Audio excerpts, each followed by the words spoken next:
and welcome back to my channel, and happy October 1st and welcome spooky season.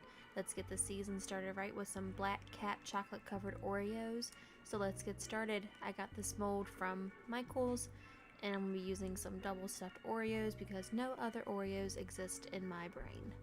I'm going to be using these Black Cat Wilton Icing Decorations. You could use any other decoration you'd like, but I wanted to try out the cat one. And I'm using purple and yellow candy melts. You can get these from Walmart, Michael's, Amazon. And I also got different sprinkles in these gold accents because I wasn't really sure at the time what I was going to be doing, and I wanted to show you guys you could use whatever you wanted. So to get started, I want to pour my purple candy melts in a glass container, and I want to melt these in the microwave at 30-second intervals, mixing each time, and then add a little bit of veggie oil. That way they blend nice and smooth, you get a nice glossy texture. So I put my mold on a baking sheet, and then I fill each hole with the purple candy melts.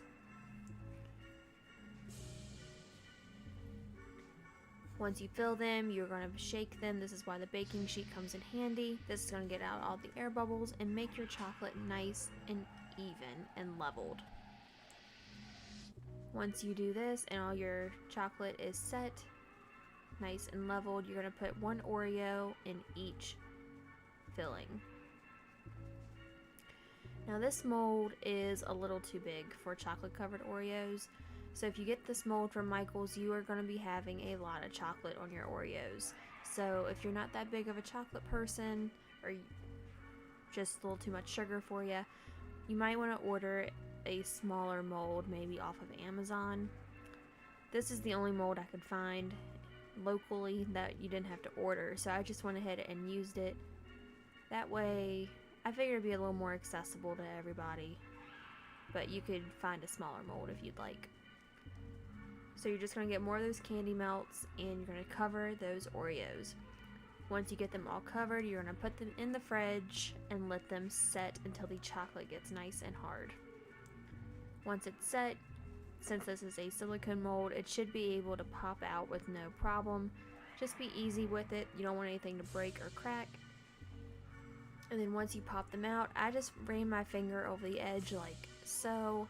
Just get that edge off and smooth out the edges and the lip that kind of went around it. So I'm going to lay them out and melt my yellow candy melts just like I did my purple. And I put them in a decorating bag and cut off the tip. If you don't have a decorating bag, you could just use a Ziploc baggie and just cut off one of the tips. And I just did this drizzle motion because it is the easiest design you could do, but you could do whatever you'd like. And once they are all drizzled with the yellow candy melts, I put one cat on each Oreo. Now at this point you could do your sprinkles or whatever you'd like. I'm using these Gold Star edible accents that I got from Michael's, and I sprinkled them on top of each Oreo around the black cats. As you can see, I think it gives it a nice Hocus Pocus-y Starry Night feel. I really like it. So once I get all of them set with the gold sprinkles, I put them in the fridge to set a little bit longer, and once it is set, I put it on this platter I got from the Target dollar spot for about $5. So they turned out so cute. They are perfect for Halloween, spooky season, a Hocus Pocus marathon, whatever you'd like. So thank you guys so much for watching. Make sure you like and subscribe to my channel and leave any requests below in the comments. Thank you so much for watching. I'll see you next time.